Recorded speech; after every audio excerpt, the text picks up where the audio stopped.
Señor presidente, el cambio climático está afectando a todo nuestro planeta, provocando cientos de miles de víctimas cada año e impactando diversas actividades, tanto económicas así como sociales. Se trata, pues, de un fenómeno tan complejo que sus causas e impactos están relacionadas con todos los ecosistemas y con los diversos ámbitos de la actividad humana. El panel intergubernamental de cambio climático ha indicado que los incrementos en la temperatura global del planeta tienen su origen en actividades antropogénicas, particularmente en aquellas relacionadas con la combustión de los energéticos fósiles y con la deforestación, así como en aquellos procesos que consumen energía donde se emiten enormes cantidades de dióxido de carbono, uno de los principales gases de efecto invernadero.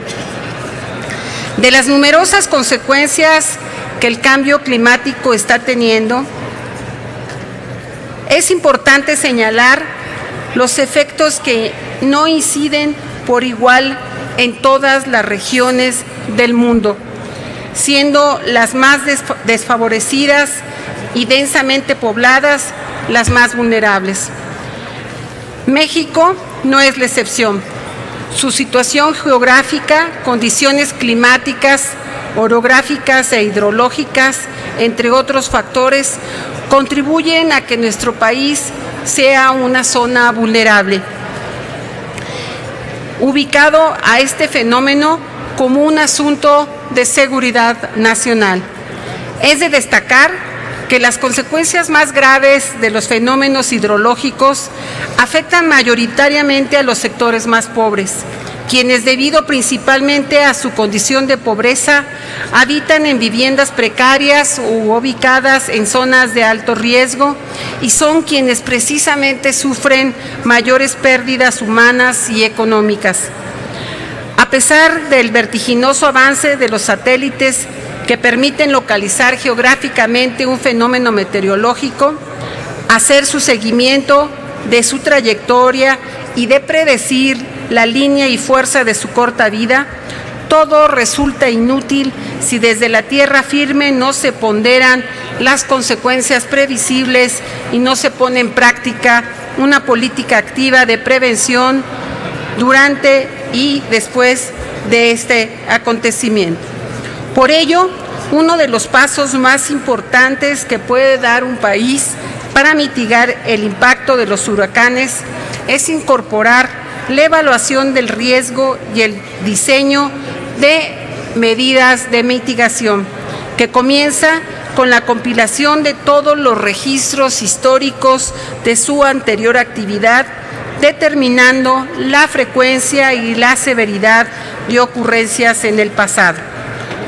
Hay dos medidas de mitigación, las estructurales y las no estructurales. Ambas deben de considerarse tomando en cuenta las dificultades de su implementación, el análisis estadístico y los efectos a largo plazo.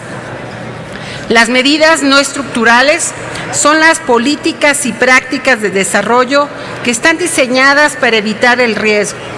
y las medidas estructurales atañen al desarrollo de códigos de construcción para controlar el diseño de edificios, métodos y materiales.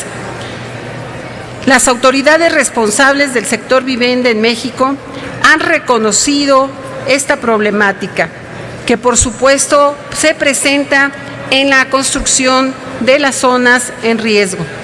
además de que la tendencia estriba en evitarla en conformidad con el principio de la gestión proactiva en materia de vulnerabilidad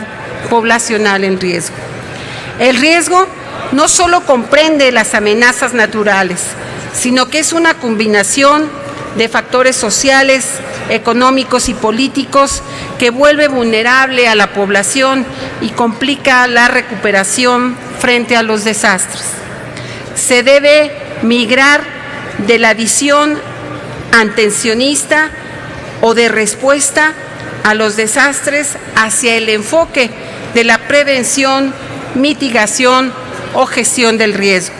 que no solo involucra la preparación para emergencias, sino la reducción de la vulnerabilidad. No es extraño que en entidades del Estado encargadas de evaluar la amenaza, la vulnerabilidad y el riesgo no lo hagan o se limiten a utilizar estimaciones poco riesgosas,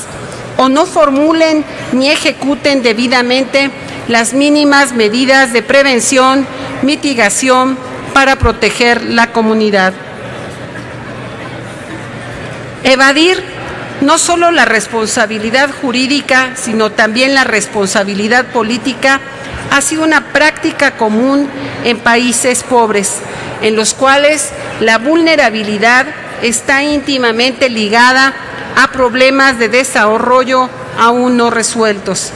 Y se han dado casos en los que ciertas autoridades han diluido su responsabilidad no solo ante la población afectada, sino ante la comunidad internacional.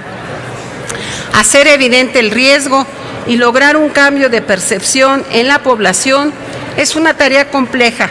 que exige un cuidado especial, porque las entidades relacionadas con la prevención de desastres y atención de emergencias tienen instrumentos de divulgación que comúnmente se utilizan a la hora de evaluar su desempeño, pero que no llegan a cumplir su objetivo. En la mayoría de los casos se centran en el hecho, es decir, en el desastre, y no en la causa, es decir, en el riesgo. Es urgente que las instancias responsables, los sectores social y privado, integrantes del sector, tomen en cuenta que los enfoques actuales de educación formal, de capacitación e información pública son necesarios para poder explicar e identificar el riesgo como causa de vulnerabilidad y, por lo tanto, del desastre natural provocado. Las personas deben tomar conciencia que el riesgo es posible intervenirlo o modificarlo, reducir las condiciones de vulnerabilidad y comprender que los fenómenos de la naturaleza son amenazas en la medida que los asentamientos humanos son vulnerables. Es indispensable, pues, contemplar el concepto del riesgo en la Ley de Vivienda como una medida legislativa para prevenir y mitigar desastres y daños a la población, principalmente a los grupos que se encuentran en situación de pobreza, marginación, vulnerabilidad y riesgo. Muchas gracias, señor presidente.